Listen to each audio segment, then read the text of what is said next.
인류 역사를 보면 인생의 장애물을 극복하고 위대한 업적을 이룬 분들이 참 많이 있습니다. 여러분, 음악가 베토벤, 그는 청각이 마비된 상태에서 합창교향곡을 작곡하였습니다. 그리고 귀가 들리지 않는데 쥐를 했어요. 이게 어떻게 가능할까? 귀가 들리지 않는데 쥐까지 합니다. 여러분, 핸델은 전신이 마비된 상태에서 메시아를 작곡을 했습니다. 그리고 밀턴은 눈이 보이지 않는 상태에서 신라권을 조수를 했습니다. 현대 들어 최고의 물리학자라고 하는 스티븐 호킹은 루게릭병에 의해서 전신이 마비된 상태에서 위대한 천체 물리학자가 되었습니다. 여러분, 우리가 잘 아는 헬렌 켈러 많이 들어보셨잖아요. 그는 인생의 3중 장애를 겪었어요. 그는 볼 수 없었습니다. 들을 수 없었습니다. 말할 수가 없었습니다. 그런데 이 헬렌 켈러가 그 당시에 대학에서 강의를 했는데 가장 인기 있고 가장 학생들이 듣고 싶어하는 강의가 누구의 강의였냐면 바로 이 헬렌 켈러의 강의였습니다. 여러분, 말할 수 없는데 어떻게 강의를 할까? 네? 수화로 강의, 수화로. 심지어 여러분이 헬렌 켈러는 보고 듣고 말할 수 없음에도 불구하고 5개 국어를 했다 그래요. 5개 국어. 물론 말로 5개 국어를 한 것이 아니라 수화로. 여러분, 수화가 나라마다 다 달라요. 나라마다 다릅니다. 근데 이 5개 국어로 수화를 다 배워서 능통할 정도로 강의를 하고 책도 많이 저술한 인물이 바로 헬렌 켈러입니다. 여러분, 우리는 인생의 장애를 만날 때에 그것으로 인해 좌절하고 낙심하고 포기하는 사람들이 많이 있습니다. 반면에 그것 때문에 오히려 유명해지고 능력 있는 삶을 사는 사람들이 얼마든지 있다는 거예요.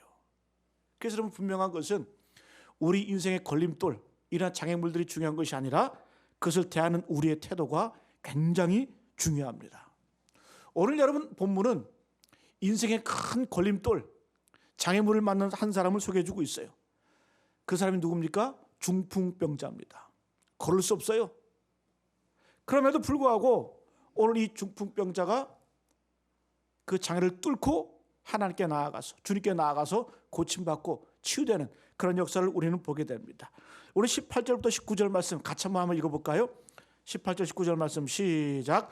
한 중풍병자를 사람들이 침상에 메고 와서 예수 앞에 무리 때문에 메고 들어갈 길을 얻지 못한지라 지붕에 올라가 기와를 벗기고 병자를 침상째 무리 가운데로 예수 앞에 달아내리니. 한 중풍병자가 있었는데 주 앞에 갈 수가 없어요. 고침받기 위해서 갈 수가 없어요. 그래서 이 친구들이 양옆에 침상을 들고 이 누워있는 중풍병자를 예수께 데리고 나아갑니다. 오늘 본문과 같은 내용인 마가복음에는 이 친구의 숫자가 4명이라고 분명히 기록되어 있습니다. 4명이 이 친구 중풍병자를 데리고 예수께 나아가는 거예요. 근데 예수를 만나려고 갔더니 사람들이 너무 많은 거예요. 문을 찾을 수도 없고 이 사람들 인파 때문에 예수님 앞에 나아갈 수가 없습니다. 그 장애물이 뭐예요? 무리 때문에 메고 들어갈 길을 얻지 못했다, 이렇게 말씀합니다. 근데 여러분, 말씀 한번 잘 보세요. 이 중풍병자 친구들이 사냥길로 나간 거 아닙니다. 주님 만나기 위해서, 주님 얼굴 보기 위해서 주님 말씀 들으러 가는 그때에도 인생의 장애물이, 걸림돌이 있었다는 거예요. 여러분, 이것이 바로 우리 인생의 모습입니다. 우리가 주님 만난다고, 주님 믿고 주님 따라갈 때에 평탄함만 있는 거 아닙니다. 난관이 있고 어려움이 있고 인생의 굴곡이 있다는 겁니다. 그래서 오늘 말씀을 통해서 우리가 어떻게 인생의 이 걸림돌, 난관을 극복하고 승리할 수 있을지 함께 말씀의 의미를 함께 묵상하고 깨닫는 저와 여러분 되시기를 간절히 축복합니다. 첫 번째 한번 따라합니다. 함께 협력하라. 함께 협력해야 됩니다. 혼자서 할 수 없어요. 인생의 장애물을 만날 때에 그 앞에서 먼저 우리가 무엇을 해야 되는가? 함께 협력하라는 거예요. 오늘 말씀 보게 되면 이 중풍병자는 도저히 주님 앞에 나아갈 수가 없습니다. 불가능해요. 그런데 그의 친구 4명이 이 친구를 침상에 눕히고 그 침상을 끌고 가는 거예요. 주님 앞에 나가는 거예요. 여러분 잘 보세요. 먼저 우리가 생각을 할 게 무엇이냐? 이 중풍병자가 주님 앞에 나올 때에 걸림돌이 있었어요. 그 뭐라 그랬어요? 수많은 무리 때문에 주님 앞에 나갈 수가 없습니다. 여러분 예수님을 만나는데 사람이 장애물이 된다는 거예요. 사람이 걸림돌이 될 수 있다는 겁니다. 여러분 우리가 교회 나와서 예수 믿고 신앙생활 하잖아요. 그죠? 신앙생활 할 때 우리가 넘어지고 시험에 들고 또 낙심할 때 누구 때문에 그래요? 밖에 지나가는 사람 때문에 우리가 낙심하는 거 아니에요. 시험 드는 거 아니에요. 함께 이 공동체 안에서 신앙생활하고 함께 예배하는, 함께 믿음 생활하는 그 사람들 때문에 우리가 낙심하고 실망하는 거예요. 그렇지 않아요?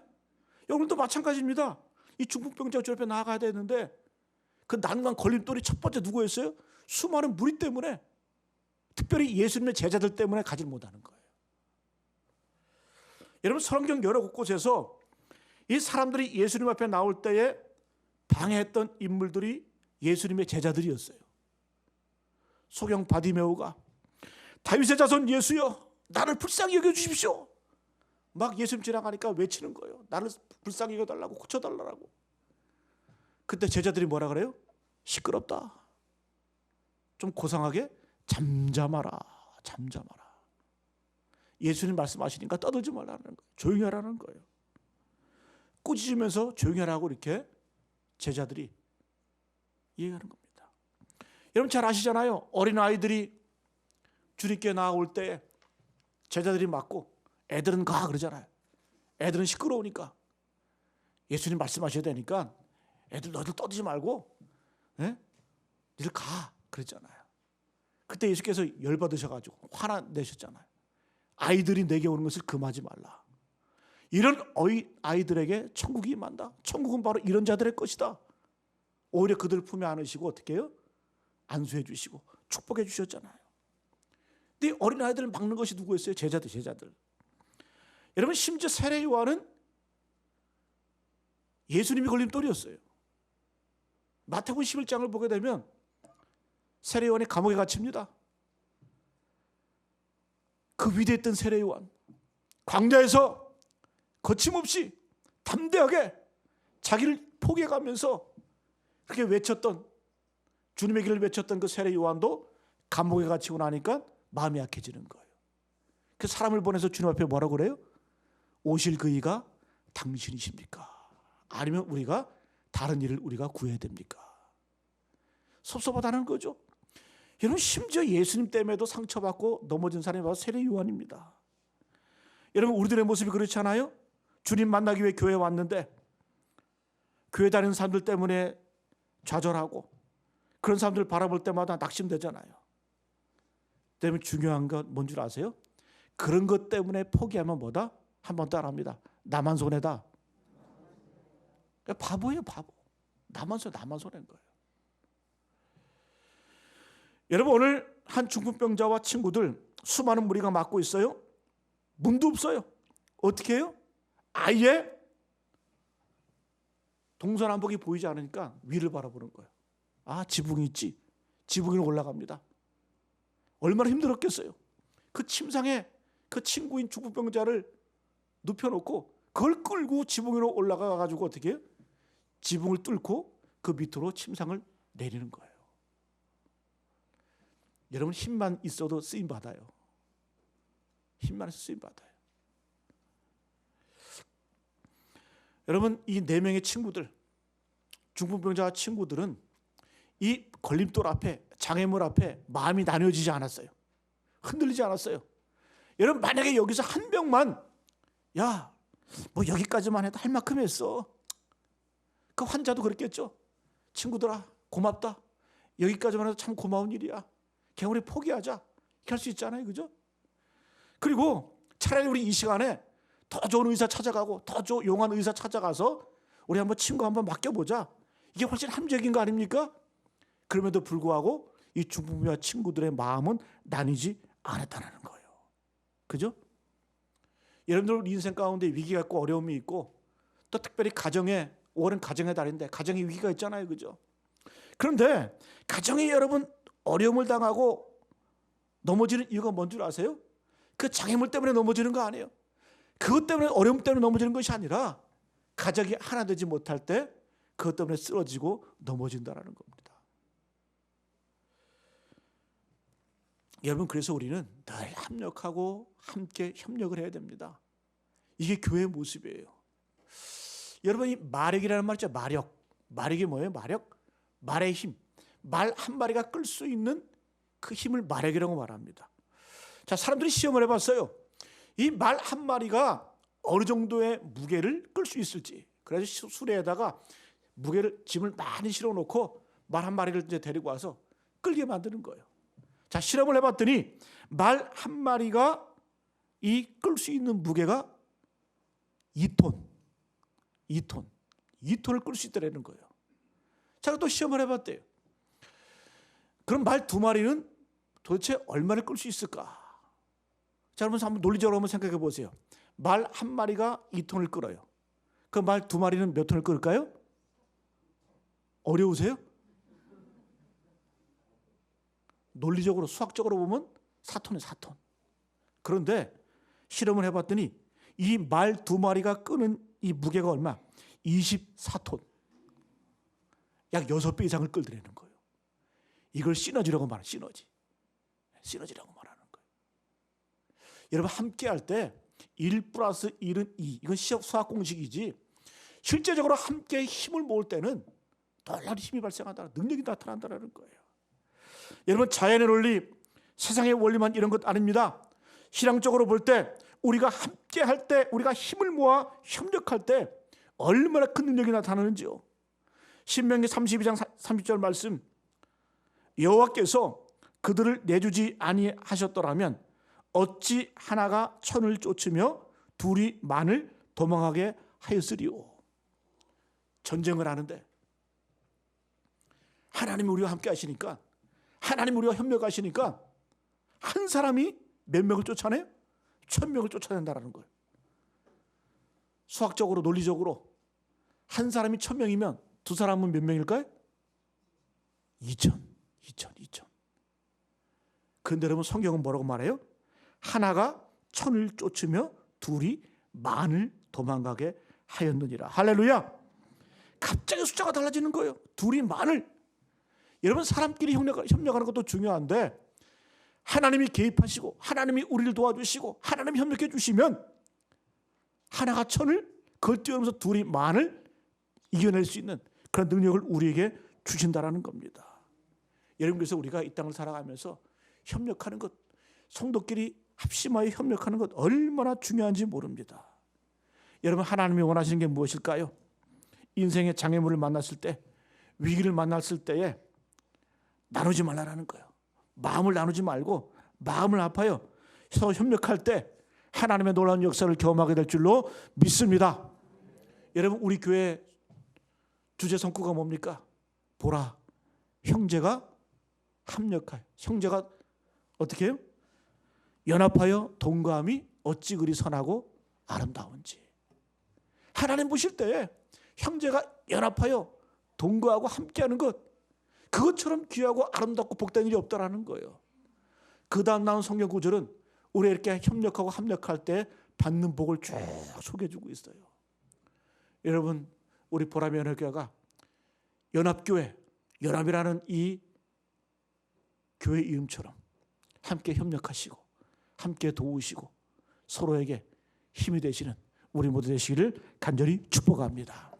하나님이 그걸 기뻐하시고 그걸 통해서 놀랍게 우리 교회를 통해서 역사하시는 거예요. 두 번째 한번 따라합니다. 영적인 상태를 점검하라. 두 번째, 인생의 걸림돌, 장애물이 딱 우리를 막고 있을 때 영적인 상태를 점검하라는 거예요. 20절 같이 한번 읽습니다. 20절 말씀 시작. 예수께서 그들의 믿음을 보시고 이르시되 이 사람아 내 죄사함을 받았느니라 하시니. 자, 이 사람들의 문제는 중풍병이었어요. 질병이었어요. 아픔이었어요. 근데 여러분, 주님께서 이 지붕까지라도 뚫고 오는 이 중풍병자와 친구들 그 믿음을 보시고 뭐라고 말씀해요? 이르시되 이 사람아 내 죄사함을 받았느니라 하시니. 좀 이상하지 않아요? 내가 너를 고쳤다, 내가 너를 치유했다, 너 나았다, 이렇게 말씀하시는 것이 아니라 내 죄사함을 받았느니라 이렇게 말씀하잖아요. 여러분, 이 사람들의 문제는 병이었어요. 중풍병이었어요. 이건 우리의 시각이에요. 그러나 주님께서 바라보실 때 이 중풍병 환자와 4명의 친구들의 문제는 뭐였다? 이것은 육체의 문제, 질병의 문제, 건강의 문제가 아니라 이것은 영적인 문제였다라는 거예요. 그걸 주님께서 진단하시는 거예요.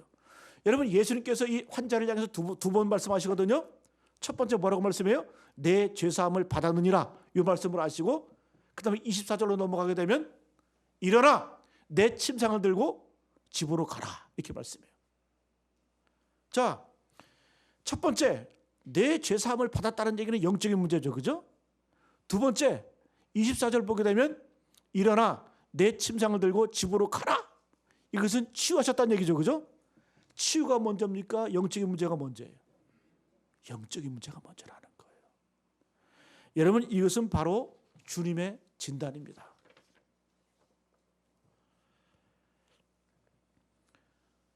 이 질병이라고 하는 것, 중풍병, 이것이 문제인 것 같지만 그거 아니라는 거예요. 진짜 원인은 영적인 문제라는 거예요. 이 병 고친다고 문제가 해결되는 것이 아니라 또 다른 문제가 나타나 근본적인 영적인 문제를 해결하고 넘어가야 이것이 진정한 치유가 된다는 그런 말씀이에요. 여러분, 때로는 우리가 이 땅을 살아가면서 삶의 문제 직면합니다.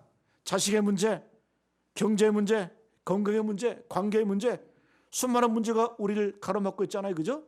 그럼 우리는 뭐라고 생각해요?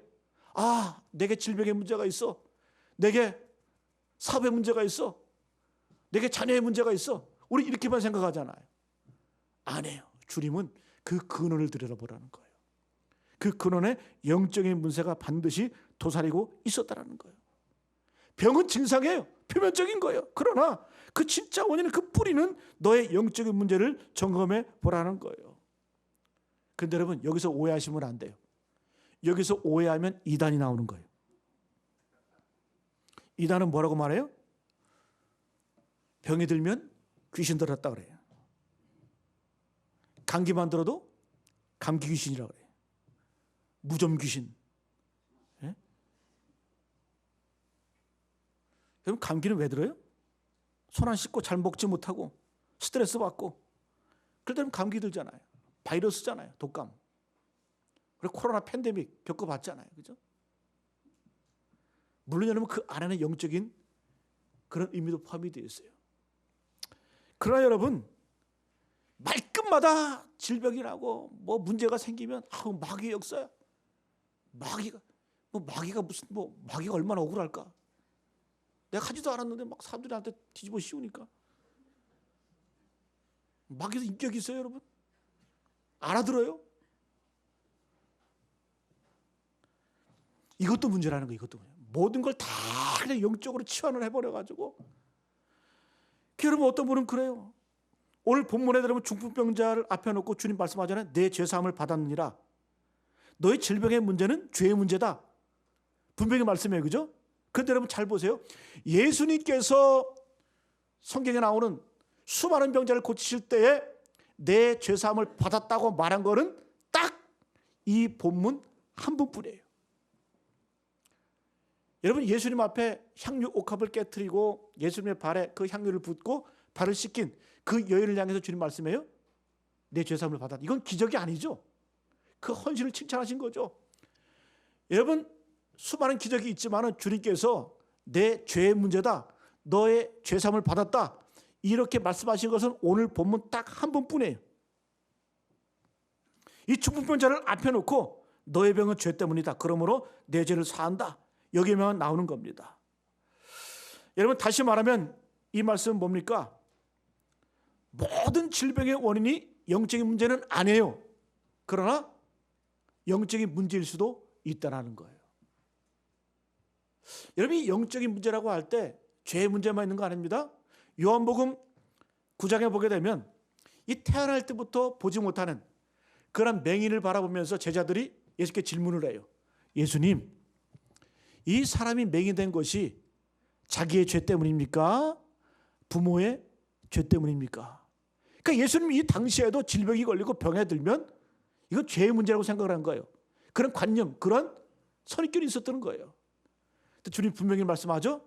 이것은 그 사람의 죄도 아니다. 그리고 그 부모의 죄 때문도 아니다. 하나님께서 자기가 하시는 일을 나타내기 위해서, 자기의 영광을 드러내시기 위해서 그 사람이 태어나부터 맹인된 것이다. 여러분, 죄의 문제만 명적인 문제가 아니라는 거예요. 우리가 어떤 질병, 환난, 고난, 아픔, 상처 이런 것들이 단순히 죄의 문제뿐만 아니라 어떻게 해요? 하나님의 영광을 드러내기 위해서, 하나님의 역사를 이루기 위해서 영적인 문제로 우리에게 다가올 때가 있다는 겁니다. 그래서 저는 예전에 그런 분들 갔어요. 예전에 제가 목회할 때 신방 전사님 모시고 이렇게 신방을 갔더니 환자를 앞에 놓고 막 회개하래. 무슨 주님 앞에 뭐 허물. 그래 내가 그 옆에 주책 좀 떨지 말라고. 그 입 좀 다물라고. 여러분, 성경에도 주님께서 병자를 고쳐주실 때 딱 한 번 이 질병은 뇌죄 때문에 이렇게 말씀하셨지, 모든 병, 모든 질병, 모든 아픔이 죄라고 말씀하셨어요? 오히려 반대로 하나님의 영광을 드러내기 위해서, 하나님의 역사를 증거하기 위해서 질병을 줄 때도 있다라고 지금 말씀하시잖아요. 여러분, 그래서 우리가, 저도 그렇습니다. 저도 인생에 여러 가지 뭐 때로는 어려움, 또 질병, 아픔, 상처 이런 게 있을 때 제일 먼저 뭘 봅니까? 영적인 상태를 들여다보는 거예요. 영적인 상태. 여러분, 우리 고난의 문제가 참 해석하기 쉽지 않아요. 어려워요. 그죠? 그렇잖아요? 그 이유를 알 수 없는 분이 참 많아요. 여러분, 베드로전서 2장 19절 20절을 보게 되면 그래도 우리 고난의 문제에 대해서 세 가지로 소개해주고 있습니다. 왜 우리가 고난을 당할까? 세 가지 종류가 있다는 거예요. 이렇게 말씀합니다. 부당하게 고난을 받아도 하나님을 생각함으로 참으면 이는 하나님 앞에서 아름다운 것이다. 그러나 죄가 있어 매를 맞고 고난받으면 이것은 아무 의미가 없다는 거예요. 무슨 칭찬이 있겠느냐? 그러면서 그러나 선을 행함으로 고난을 받으면 이는 하나님 앞에서 아름다운 것이다. 세 가지 고난의 이유가 나와요. 첫 번째, 부당하게 당하는 고난이 있어요. 부당하게. 아무 이유 없이. 그런데 여러분, 내가 이유를 몰라. 할 수가 없어. 그럴 때, 이런 고난 당할 때 주님 생각함으로 고난을 참으면 하나님 앞에서 아름다움이 된다는 거예요. 그 다음에 죄 때문에 고난 당하는 것도 있다 그래요. 성경 분명히 말씀합니다. 그러니까 죄가 있어 매 맞고 고난 받으면 이거 우리에게 아무 유익이 없다라는 거예요. 이거 칭찬이 없다라는 거예요. 그럼 우리가 뭐 때문에 고난 받아야 되냐? 선을 행함으로 고난 받으면, 선을 행함으로 고난 받으면 이는 하나님 앞에서 아름다운 것이 된다. 영광이 된다. 그래서 우리는 여러분 고난 받을 바에 어떤 고난 받아야 돼요? 선을 행함으로. 예수님의 고난이 의로운 고난 아닙니까? 욥의 고난도 의인의 고난 아니었습니까? 이것이 뭐요? 이걸 통해서 하나님께 영광이 되고 하나님의 능력이 된다는 겁니다. 그래서 여러분, 우리가 인생의 장애물, 고난, 아픔, 상처를 앞에 두고 잠잠히 생각하세요. 이것이 무엇 때문인가? 영적인 경우가 참 많을 거예요. 단순히 영적인 문제는 죄 때문만은 아니라 그랬죠? 오히려 이걸 통해서 내가 이것을 참고 견디고 주님 생각함으로 내가 이걸 통해서 더욱더 성숙하고 성장하게 되면 놀라운 신앙의 진보를 만들어가는 거예요. 신앙의 성숙을 이뤄간다는 거예요. 할렐루야. 오늘 다시 한번 말씀드립니다. 오늘 이 중풍병자를 향해서 주님께서는 딱 두 가지 말씀하셨어요. 첫 번째, 순서가 참 중요해요. 내 죄사함을 받았느니라. 이 말씀을 먼저 하셨어요. 그 다음에 말씀하신 게 그거예요. 내 침상을 들고 일어나 집으로 가라. 영적인 우선순위가 먼저 중요하다는 거예요. 여러분, 그렇습니다. 오늘 잘 보세요. 주님께서 이 환자를 향해서 내 죄사함을 받았다 이 말은 뭐예요? 내 질병을 먼저 바라보지 말고, 너 인생의 문제를 먼저 바라보지 말고, 너 인생의 걸림돌 장애물을 먼저 보지 말고 내가 누구인지 알라라는 거예요. 여러분, 죄사함의 선포는 아무나 할 수 있는 거 아니지 않습니까? 예수께서 내 죄사함을 받았다고 말하니까 옆에 있는 유대인들 수근수근거리잖아요. 도대체 저자가 누구이길래 하나님만이 할 수 있는 죄사함의 선포를 하는가? 그 주님께서 그 생각을 아시고 뭐라고 말씀해요? 내가 너한테 질문 한번 해볼게. 이 환자를, 중풍병자를 향해서 일어나 걸어가라는 말과 죄사함을 받으라 이 말 중에 뭐가 더 쉽냐? 질문하죠. 여러분, 이 말씀은 뭐예요? 너희들 내가 누구인지 먼저 알라라는 거예요. 너희 인생의 문제, 질병의 문제, 아픔 이런 것들, 그런 거 표면적인 거 먼저 바라보지 말고 그 모든 것들을 주관하시는 그 하나님, 그가 바로 내가 하나님의 아들이심을 주님께서 선포하시는 겁니다. 여러분, 이제 마지막으로 사람들의 반응이 참 중요합니다. 사람들이 주님께서 이 중풍병 환자를 고치시고 난 다음에 깜짝 놀래. 그 반응을 한번 볼까요? 25절 26절 말씀 시작. 그 사람이 그들 앞에서 곧 일어나 그 누웠던 것을 가지고 하나님께 영광을 돌리며 자기 집으로 돌아가니 모든 사람이 놀라 하나님께 영광을 돌리며 심히 두려워하며 이르되 오늘 우리가 놀라운 일을 보았다 하니라. 할렐루야. 잘 보세요. 그 사람이 그들 앞에서 일어나는 거예요. 그 누웠던 것을 가지고 집으로 가는 거예요. 근데 그걸 보고 모든 사람이 깜짝 놀라 세 가지를 합니다. 놀랐고 하나님께 영광을 돌리고 심히 두려워왔다. 그래서 입으로 말하는 거예요. 오늘 우리가 놀라운 일을 보았다 하니라. 뭘 본 거예요? 예수님의 기적을 본 거예요. 이 중풍병 환자가 벌떡 일어나가지고 자기 몸을 챙기고 자기가 가져온 그 침상을 직접 들고 집으로 가는 거예요. 그리고 어떻게? 보고 놀라고 하나님께 영광 돌리고 심히 두려워했다. 누굴 보고 놀란 거예요? 예수님 보고 놀란 게 아니라 기적을 보고 놀란 거예요. 이걸 우리는 기독교의 변질이라고 말합니다. 이걸 신앙의 변질이라고 말합니다.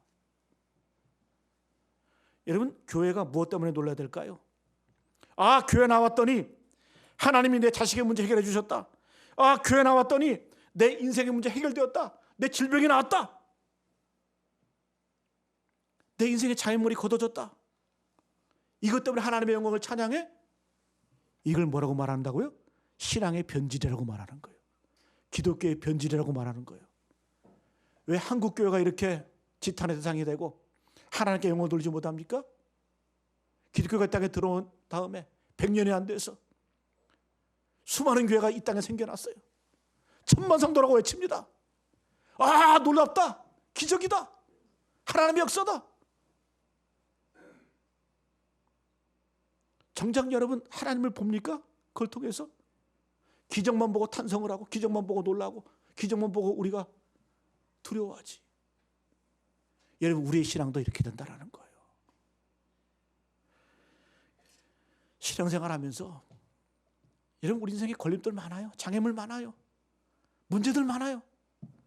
그럼 단지 우리가 이 중풍병 환자처럼 오늘 이 사람들의 반응처럼 그 병자가 나왔다. 그것만 바라보고, 물론 그것 바라보고 하나님 영광 돌리는 것도 대단한 일이에요. 그런데 어떻게 해요?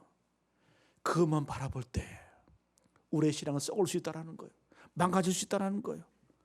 여러분, 예수님이 우리 인생에 해결사입니까? 예? 우리도 마찬가지입니다. 우리는 뭘 보고 놀라야 될까요? 그러면 이런 고백이 있어야 돼요. 내가 하나님 앞에 내 인생의 문제 가지고 나왔어. 내 건강의 문제 가지고 나왔어. 내 자녀의 문제 가지고 나왔어. 그런데 그 문제 가지고 저 앞에 나왔는데 나는 주님을 만났어. 내가 주님을 보았어. 이것 때문에 놀라야 될 거 아니에요? 정작 놀라야 될 것은 이거예요. 그래야 우리 신앙이 썩지 않는 겁니다. 여러분, 뭘 바라보기 위해서 교회 나왔습니까? 무엇을 보시기 위해서 주님 믿습니까? 이 땅에서 뭘 바라보십니까? 표면적인 것, 이 땅의 것, 우리는 그것에 매여서 주님을 바라보지 못하잖아요. 여러분, 이스라엘 백성들이 왜 그렇게 광야를 40년 동안 헤매서 일주일이면 갈 길을